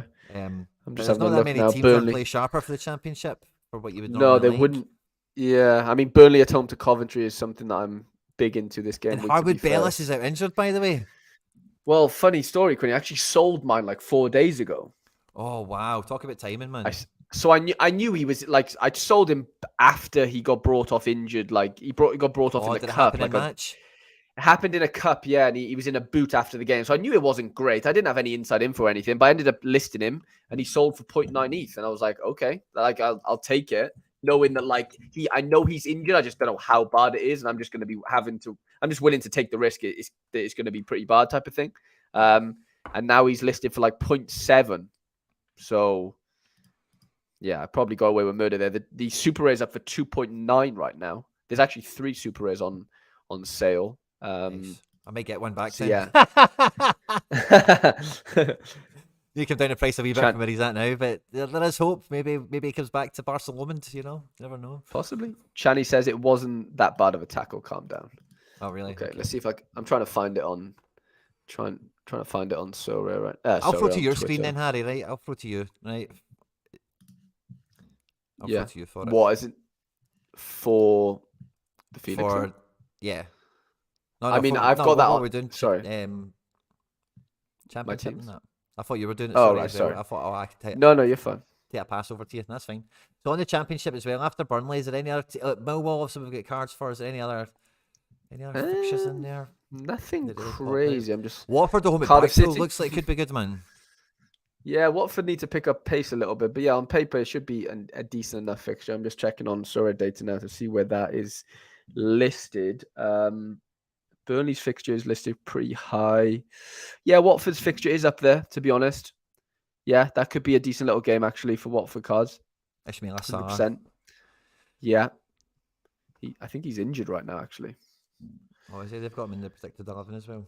Oh, really? Oh, maybe he's back. Interesting. And then yeah, France, he was out for a few weeks. Yeah, we got Serie B. We did League 2. We didn't do Ligue 1. We did. You're right. We didn't do Ligue 1. Yeah, PSG's fixture isn't up there in terms of on Sorare data. Actually, the Lens fixture's up there against Auxerre. So Lens is on paper the 6th best fixture apparently. So Lois Openda is going to score a hat trick. I said it on. Looking up with Laird last week. He scored on the weekend. No, sorry, he scored midweek. So he's won decisive in one game since I've said it.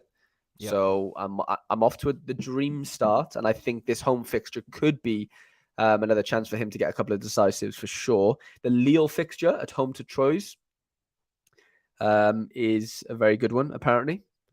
I've got the Troyes, Marseille. The Troy goalkeeper. Let me just check that game first before you go to Marseille. So they have the odds are heavily Lille, aren't they? Yeah, it could be tough for your. Is it Costil? Benoit Costil?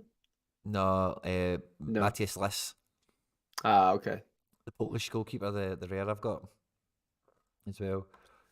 But all these TWA players have got pictures now. That's funny. Look at the cards. Then Marseille at home to Lorient. Yeah, that looked like a good one for Marseille because who's the Marseille manager now again? It's Tudor still, isn't it? No, yeah. Who's the Marseille manager again? I'm losing my mind. I need to go and check this. It's going to bug me. Is it Tudor still? Has he been sacked? It is Tudor. Okay, cool. Yeah, good. I was losing my marbles there for a second, Harry. So Tudor. The 3-4-3 is running. Jonathan Klaus, by the way, he's the couple of times I've seen him this season, he's a weapon of a fullback. He's been brilliant. Good player, mate. Really good player. This back three's powerful as well. Gigo, Balerde, and Bemba. Yeah, really, really good looking team, man. Enzo Lefebvre in opposition. They're looking really decent right now, aren't they? Lafie's looking good as well. Yeah, I mean, other than that, Monaco's fixture at home. Yeah, vintage Asho. Yeah, that could Dylan be a good Bolo and little. Ben Yedder expected to start. Minamino and Golovin in support. Fafana, Camera, midfield. Back four is pretty tasty as well. Chow, Disasi, Maripan, Vanderson. Solid team.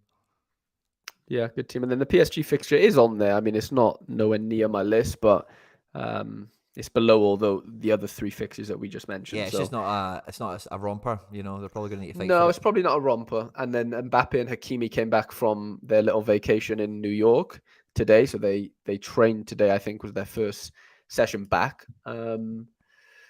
Yeah, so I mean, yeah, I can't see anything other than a PSG win, but regardless, I don't think it'll be a walk in the park. Yeah, I don't think so either. Especially when you look at this Ren team, you know, with Doku expected to play Guire and Lovra Meyer as well. Even Flavian Tate's a bit of a cult hero. Adi and Trufair, decent team. Ren, you know, they're sitting fourth in the table now, so they're definitely no mugs. I just saw the Felix red card. I think it is a little harsh. He's like scraped down a little bit to like come out of the challenge, but it is really high. Don't get me wrong. Is it like but he Tony hasn't Wallace red card? It's very similar, yeah, very similar. But like the player's already like going that like he's coming down anyway, but it don't look great if we're being honest. But you know, it's right on the shin padded. I mean, yeah, you're never snapping someone's leg like it because the leg's up. But it was lucky because he wasn't planted actually, Kenny Tete. Luckily, if he was planted, then it would look a lot worse. But because Kenny Tete's in the air and it kind of doesn't look as bad, I don't think. So I do kind of, I definitely agree with Channy there for sure.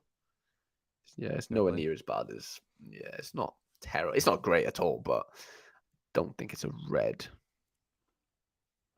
Fair enough. It's very late though. Very late.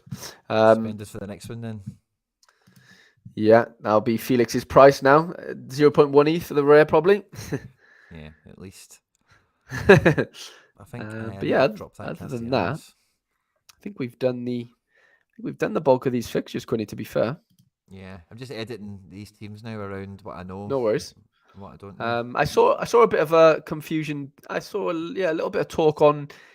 People were a little bit annoyed that the limited second division prize pool was like a lot or like the same as. Let me see what it was. So it was okay. Yeah. So second division Europe had 181 limited cards, and then America had 184.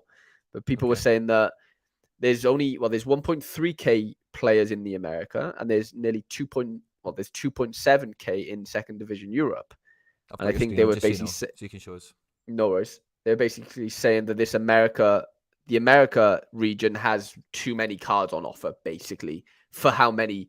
Yeah, that makes sense. So look, there's literally just Liga MX, right? And there's 184 cards on offer. In second division Europe, we have God knows how many leagues. So we have obviously the French League 2, we have La Liga 2, and the Championship, and Serie B. And we have less cards in there than we do in the America region, which I think is interesting.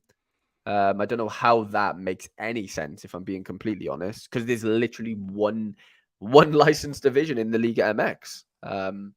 So yeah, I thought that, I don't know if did that go over to rare as well, I wonder. So we've got second division Europe 47, and then America. Well, I guess there's two Americas, isn't there? There's America Pro and America. Yeah, okay. So it hasn't correlated as much in the rare region, actually, in the rare sort of scarcity. But yeah, just looking here, 11.6k in All Star, 375 cards. How many are in All Star Limited? 17,000. That's pretty healthy, player wise. Jeremy says it comes down to usable / minted games and not the amount of games or amount of cards. I guess, but I still seems a bit sus to me, if I'm honest. What have we got? So we got specialist, 8,000 entrants. That's nice. 80 rares. What have we got? Five stars, which is healthy. Underdog got nearly just over 12.5k. We've got 61,000 in the Liga Draft Beta. 89,000 in the casual. Nice. Some nice numbers there. 5,005 almost in under 23 limited. Nearly 5,000 in champ. 6.6 in Chal. 1.2 in America. I have noticed the under 23 rare division has been bulked out in terms of entrance as of now. So we've nearly got 1,000 entrants actually, which Oh is yeah, I that's have good. 982. It hasn't been close to 1,000 for a while, obviously, because we've been at the World Cup and post World Cup there hasn't been all every team playing, if that makes sense, every sort of league back. So yeah, that's nice to see. A lot more competitive there, I imagine. Underdog nearly 3.6k, 150 prizes. What are we looking at here for a star? Okay, podium all get stars, which is nice. Specialist 1.2k. That seems pretty low, Yeah. but tier 1 super rare as well for the first, which is nice. Chao Henrique at the top, Borini, Gaten Cook, Not too Thiago bad. Alcantara. Yeah, Thomas Muller, Hassel, Trincao, Amin Sarr. Some nice boys there for sure. For sure. All-Star Pro 85 prizes, 1.1k. That seems pretty low as well, Quinny, do you not think? 1.1. I mean, Yeah. it'll increase, obviously, but 12 stars, which is nice. Charlie says opinions on no under 23 and 338, Harry. I mean, I was shocked because I was prepping for it. I have like 4/5 of a team, all from Belgium, and it would have made sense nicely to play a nice under 23 pro team. And yeah, I found out that it wasn't going to be covered. So I was a bit like, oh well, I'm not going to buy a forward for it then. I'm just going to have to there's no all-star, obviously. I get it, but I'm just like, it's frustrating because like we have Scottish games, we have Belgium games, right? Obviously, they're both in the same region. I get it, but I think it's a bit unfair. I think I don't know. I think the rule should be. I know. So if there's one licensed game a region's on, right? I just think if there's two leagues in one region, surely there should be some sort of all-star / under 23s going on. I don't know. Maybe I'm just being biased and yeah, I'm asking for them to change the rules, obviously, but they're not going to, which is fine. But then you've obviously got a load of players playing in the Premier League as well. I know Liverpool aren't playing, which is the most annoying thing because we only have one licensed Premier League club right now, which means Yep. that, yeah, All-Star doesn't open because of that, which I get it. I know the rules are in place. It's not like, we haven't really been that blindsided, but it was just annoying, if that makes sense. Because, yeah, the rules have been in place for a while. We understand that. But it is very annoying. Jardy says, I think under 23 should be on every week. I agree with that. Yeah, I probably do agree with that. I wonder what happens, Quinny, when like the cap mode comes in. Like, will the same rules apply in the sense of like, there has to be two regions open for there to be an ETH grinding, division, if that makes sense? Have they mentioned that? Interesting. Because All Star is a region, yeah. So I don't know. I don't think so. I think I would hope that this is just open. Yeah, you'd think this is just an open door. Like, this is just the base division. This is open every Yeah. game week. Like, this Mm-hmm. is the base. If no matter what, this will be open. Got you. Yeah. Maybe they do go to.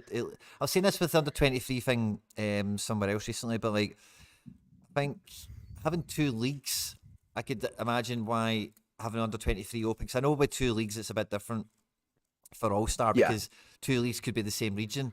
But if you've got the full Belgian league and the full Turkish league, then under 23 is a viable region, because of the amount of Mm-hmm. people actually playing, even though they are the one region and it wouldn't quite merit an All Star then, being opened. I get that. But I think if it's at Definitely. least two leagues under 23 could be considered to be opened. I agree. Yeah, I think there definitely needs to be some sort of rule change in there personally. Um, hey guys, what do you think of Depay might be going to Atletico and also DePaul? I mean, yeah, I think it's a good move for any move to a team that's going to play him is a good move for any player, isn't it? I'm sure Quinny would agree with that, especially for Sorare purposes. Yeah, I think he'd do fine there. I think he'd score goals. He's a goal scorer. I don't think he would struggle there per se. Yeah, for if you're a Depay holder, yeah, I'd definitely be looking forward to some sort of move elsewhere.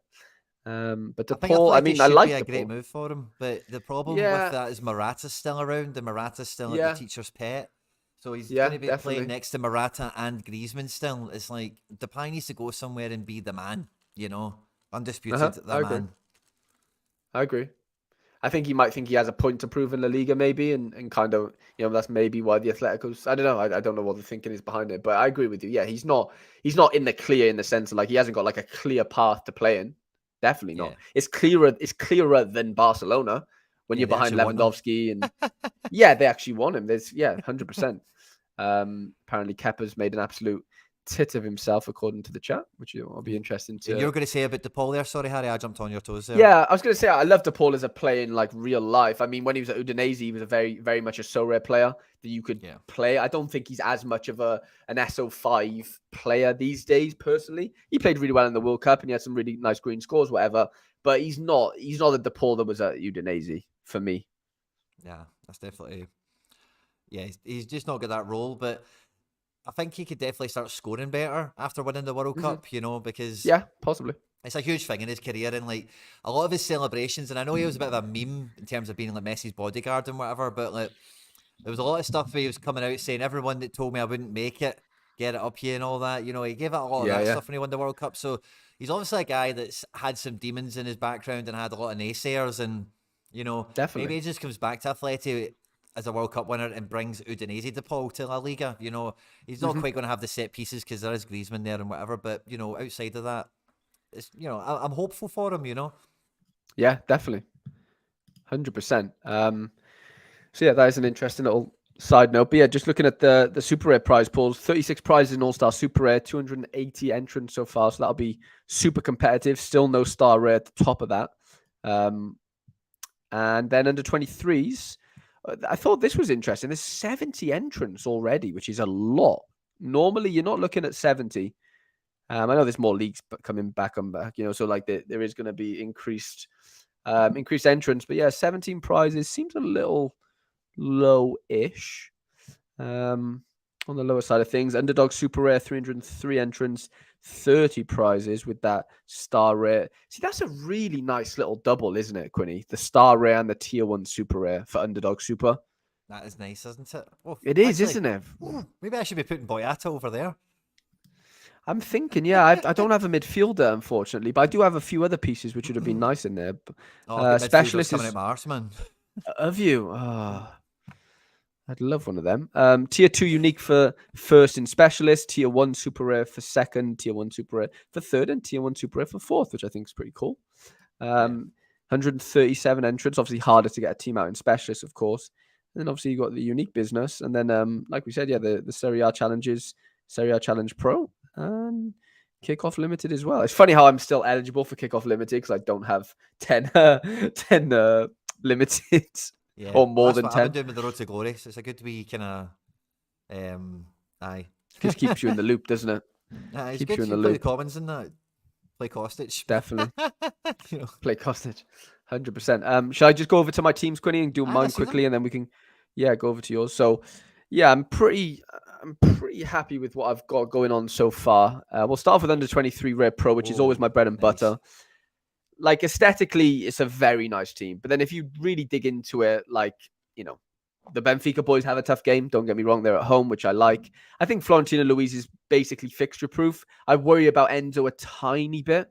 He could very easily just score 40, in this type of fixture. But you could very easily get a goal or assist and it just sort of propels him and gets you into those 70s and 80s. The Carlson fixtures, we said the AZ, I don't love it, but I think it's good enough. I don't really have anything else, really. I could go with Jens Odegaard, who plays for the same team as him, of course, but I'm just sort of fighting fire with fire at that point. The Bayern Costa double is what I'm most looking forward to. I'm hoping for that Costa clean sheet, and I'm really hoping for a nice game from Bayer, hoping for a clean sheet, of course, for Burnley. I've hedged myself a little bit and not gone with Muric in this team because I'm a little bit worried. I'm more worried that Burnley are going to concede than I am Porto, so that's why I've gone with Costa. But overall, yeah, I mean, great. Like, yeah, aesthetically, it looks great. It's just whether they can sort of do it on the pitch in that sense. The under 23 rare team also looks pretty cool. I've got the Burnley stack in here with the rare Bayer. Albany scored amazingly well last week. 84, 49 AA score. Yeah, I'm a bit annoyed that I didn't take full advantage of that in terms of like playing him in a better lineup. But regardless, he's in this week. Another great fixture at home. my most recent reward, which is this Kylian Kabu. I won him as a rare over Um, Christmas. No way. I sold him for about That's it. 0.12, 0.15. Yeah, he's only at like 0.2-ish now, but he actually. So Was it? I Nice. got him midweek, and he actually got an assist. I didn't. Oh, I didn't. wow. Yeah, I didn't end up having. I didn't end up playing him. Sorry, because obviously I just won in that day. But he played centre back. He plays like left centre back, centre mid, left back. He plays everywhere basically. But look at his. I mean, yeah, you can tell his scores have been ridiculous. And yeah, I'm playing him. The only reason, like, I was actually really tempted to play him instead of Enzo as my extra in under 23 Pro, but he plays tomorrow, Quinny, and I have a weird voodoo against Friday fixtures. Oh, really? So yeah, I'm just a bit scared that he has a great fixture. They're at home to like Pau, I think, who are like 13th in the league. He plays for a team that is Baistu in like 10th or whatever, Bista. So yeah, I've captained him. I think he's the most decisive capable on this list, coupled with a nice little AA capability. And then we got Jens Odegaard, as I said. It was out of him and Carlson, obviously, both play for the same team. Scored last week, to be fair to him, or got an assist, actually. So definitely got a DA. So I'm hoping we can get some double DAs there for both my forwards. Moving on to under 23 super rare. This was kind of, in terms of fixtures, this is probably like my best 5 in a weird way. Like, even though they're super rares. Questo's a great fixture. Cook, if he comes back into this team, has a good fixture, like we said. Rui Mendes, this is Rui's debut for the club after winning him as a tier 3, maybe. He has a great fixture at home to Camber. Emmen, who he plays for, aren't a great team, so I've got to take advantage of these sort of homely nice fixtures. Jean Mario, like I said, 2 assists midweek. Scored really well on the weekend, AA-wise, playing right back. Didn't get a DA, though. I'm hoping he can this week against Famalicão. And then Magnus Mattsson, who's been good to me. They play Vitesse away, which is no walk in the park, but I don't really have... I have a Yari Visharan, which I could use, but I'm just not... I just can't trust him right now, Quinny, for obvious reasons. I'm just going to show you if I He have... is on for starting, if that's the... He is, yeah, and so's Magnus, but I just feel like, what would I rather? Would I rather be away to Vitesse or away to Club Brugge? I probably would rather be away to Vitesse, if I'm honest. Sure. Obviously, I'm using Louise already, and Callum Slattery's out. I would have loved to use the Slattery at home to Ross County. It makes the most sense for me. I also do have Zaidou Youssef unique, which I could use, but I don't really want to, in the sense that I just don't know if he's going to play. It's just not worth the risk for me. I'd agree. So yeah, that's kind of my main 3. And then I've got a little ETH grinder. Where's my ETH grinder? By here. So I've got the rare Cook in here. Sanilas, Copetti, Dylan Levitt, and Henrik Araujo, who won't start, but he might come off the bench. And I'm hoping for some... By the way, that kid is he's come up on my radar recently. Not that that's anything impressive, but I think that guy is like next Felix, eh? Like, that's what they hope. Yeah, he's just a natural born goal scorer, mate. Honestly, the ways the goals I've seen him score is it comes off anything. Left foot, right foot, head, shoulder. He seems to just find the net very, very easily. And that's obviously a great trait for a forward, especially a young one. And and then my La Liga draft that we've seen already. So that's my 5 teams that I'm going in with. I'm leaving out quite a few by not by choice, really, just by not having the options. But in Underdog, I would have loved to have built a I have the bare bones of a decent team here. I could have gone with Suslov as a forward. I could have gone with Nianzou as a centre back. Like I said, I'm just lacking that. I'm just lacking that forward, that midfielder option. Sorry, which is just really frustrating. I even have another. I could go Badiashile, but I don't think he's going to play for Chelsea. But De La Fuente should play. So I'm a midfielder away from a half decent underdog lineup, to be honest, mate. But yeah, frustrating that I just don't have a midfielder that's one eligible. I don't think I have. Yeah, I don't even have one eligible. No, I don't, which is interesting. Well, it's a good thing, I guess. All my midfielders are performing decently well. It's not necessarily a bad. Yeah, a lot better than underdog. But yeah, that's kind of my bread and butter for this week, man. I don't think I'm going to change too much, to be honest. I'll have another look after stream, but I'm pretty settled on what I've got. There's only so much I can do, really. Obviously, Real Madrid are not playing, so I have no Vinicius. So yeah, for what I've got, I think I've sort of maximized it. Sorry. I'm just looking at the chat. As anyone, I normally get a few things said. He should get you some points. Vitesse is awful lately. Okay, that's good. Yeah, so No, I'm pretty happy with where I'm at. And yeah, Quinny, if you want to show us your guys, I'd be interested to see what you got I am going. unique hunting. I've put I'm going with a specialist Wow. super rare team out now. The Boyata comes in. He's I had so I checked through the expected scores. Maffeo and Kuto, my only other super rare defenders, were both 50-50. So when I seen Boyata there at 90%, that totally changed the game. Yeah. Marshall comes in here as an L15 under 40 goalkeeper. I originally wasn't going to play him because I didn't need that status from him, because the only forward option I've got is Matthias Cunha, who scored in the cup or did an assist or something off the bench the other night. And anyway, I think he should hit the ground running at Wolves, hopefully. West Ham, I just need him to do something. But both the midfielders, Snodgrass at home, Hearts versus St Mirren, Balikwisha away to Serang, bottom of the table in Belgium. Nice. So I think the midfield there is built. Boyata plays, as long as he doesn't concede free, I think he could do well. And I think this team is a unique hunter, and as you say, outside of the unique, there's another 3 tier 1s available. So the top 4 spots are golden for me with a team like this. I think, both midfielders are 80 capable. And then you just hope for 50s and 60s between the rest of them, I think. Which is definitely doable, 100%. Now, I've got the best other kind of rare team in specialist rare as well, because I just don't have that many odds and ends going around. McGeady in midfield is L15 under 40. Falcao's the only striker I've got that's actually playing. Tati Castellanos, I just checked it between cameras. He's yellow card suspended for this game. Rogic in midfield, Mukiele in defence, and David Marshall, we've already mentioned, he'd be the goalkeeper. But probably the team I'm the most excited for, I've only got a couple of teams, it's not really worth showing, but as All-Star Rare Pro, I'm going with Oblak, who's on a 10%, level 20 goalkeeper, away to Almeria. Should be one of the games Oblak finally does a clean sheet and does something good. Robbo, let me check if Robbo's on to play, because I think he did have a niggle at some point, but he's almost at level 20 as well for me. Nailed on defender. Hopefully, let me just double check. Oh, we don't have Liverpool here. Ooh. I think he's on. I'll need to double check that before I can sleep it tonight. But Captain Snodgrass in here is the rare, and then I'm going super rare Brais Mendes in that derby match we were talking about earlier, and Enes Unal, who you were profiling earlier, is the super rare forward. Is the only forward I've really got is on to start for this game week. We built the kickoff team together. The La Liga team. An underdog, so I'm putting Maffeo in here now as a better defender now that Boyata's available. I've got 2 midfielders in here. I've got Yangel Herrera and Marcos Llorente, who both should start. Very worst case scenario, Herrera comes off the bench, and Tony Watt is captain. He will certainly be coming off the bench, and I think I need him to do something for this team, to do anything. So I might as well captain him, so if he does do something, he's really going to push us over the top. That's the strategy behind that. Yeah. Makes sense. That's basically everything for me. I've got an all-star rare team, but I now have no striker for it. So I need to maybe try and find a striker for 50 quid that I don't mind picking up anyway, and then hope that they get the threshold to pay for themselves.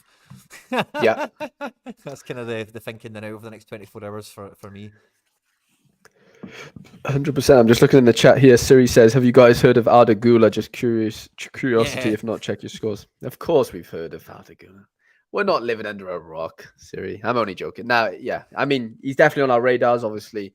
I think there's a clause in his contract that says, like, if he doesn't play over 1,500 minutes or something this season, he can go for, like, 5 million in the summer. Nice. So, yeah, there's definitely, definitely something to look out for there. A few other teams, very young, good-looking kids. Oh, he looks German clubs looks amazing. Yeah, left foot made of gold, basically. Basically very similar to Fabio Vieira. Very similar prospect. But yeah. We're just going to hang 5 with you guys, and then we'll love yous and leave yous. I think we'll just catch up with the chat and just hang for 2. We've been going for an hour and 46 minutes. Thanks to everyone who has watched this from start to finish live. There's been a consistent number of yous here the whole time. I hope yous have all liked the stream. But yeah, me and Harry are just going to sit and chill for a minute, throw anything yous want to at the live chat. We're at 1 hour 46. I think the latest we'll stay is 1 hour 50. So yeah, anything else you want to throw out, now is the time to do so, or forever hold your peace until next week, or on some other video somewhere. Yeah, so I've got 2 teams really chasing rewards, Harry. How many teams do you reckon you've got chasing rewards? 1, 2?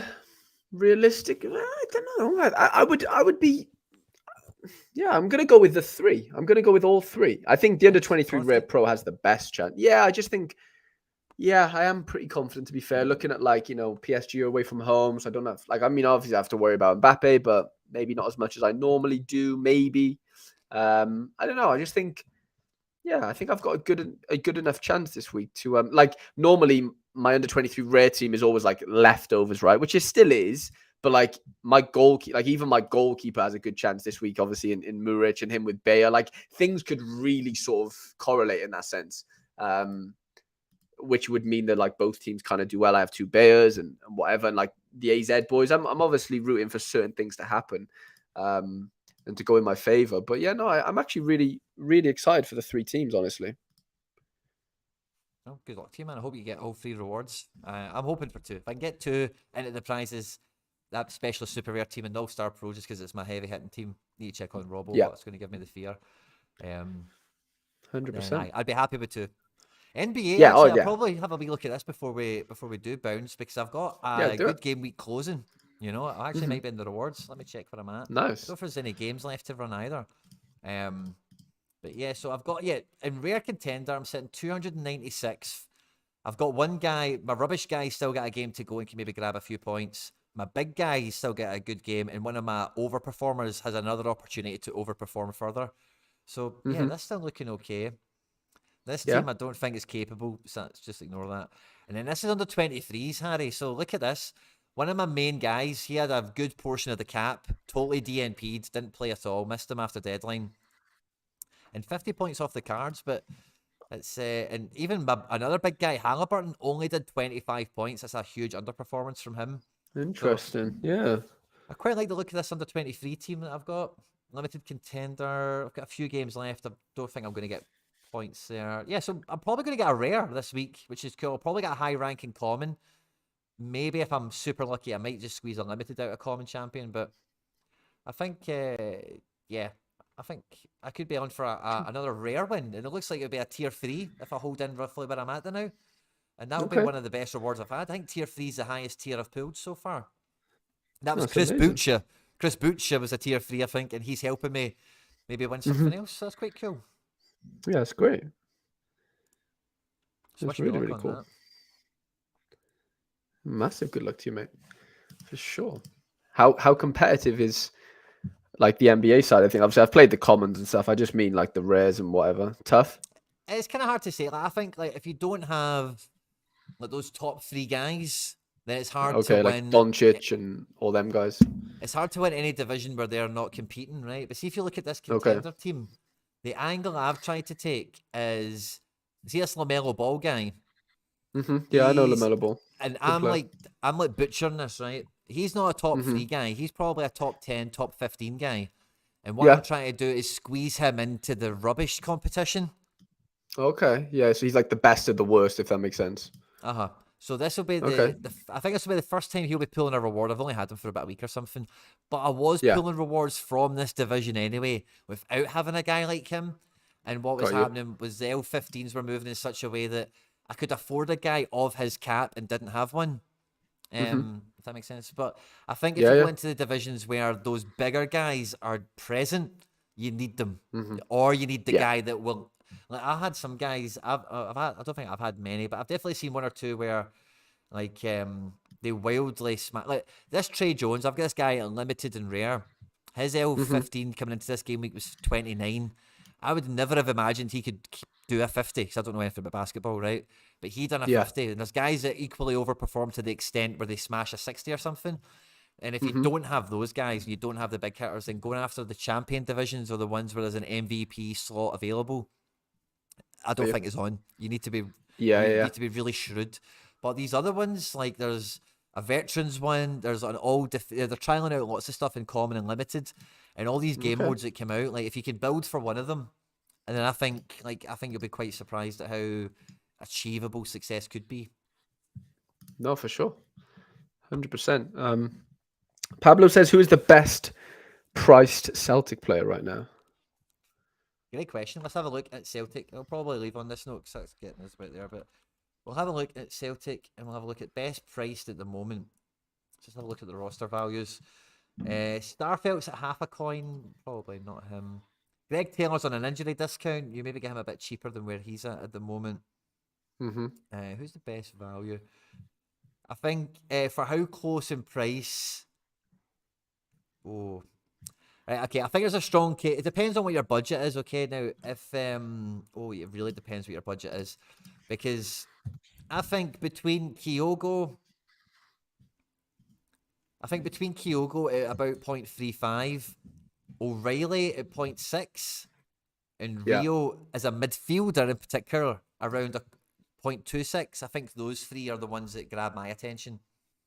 What would you say, Harry? I don't know if you've got it on screen. You're looking at it. I don't have it up, no. But from what you said there, personally, the Matt O'Reilly one stands out for me. Like, obviously, I'm going to be biased, under 23, whatever, but I think he's great. For 0.6 there. But just like players I rate, I think like Kyogo for point, was it 0.35? 0.35, the nailed on number one forward. It seems too cheap. Like that's very cheap, I think.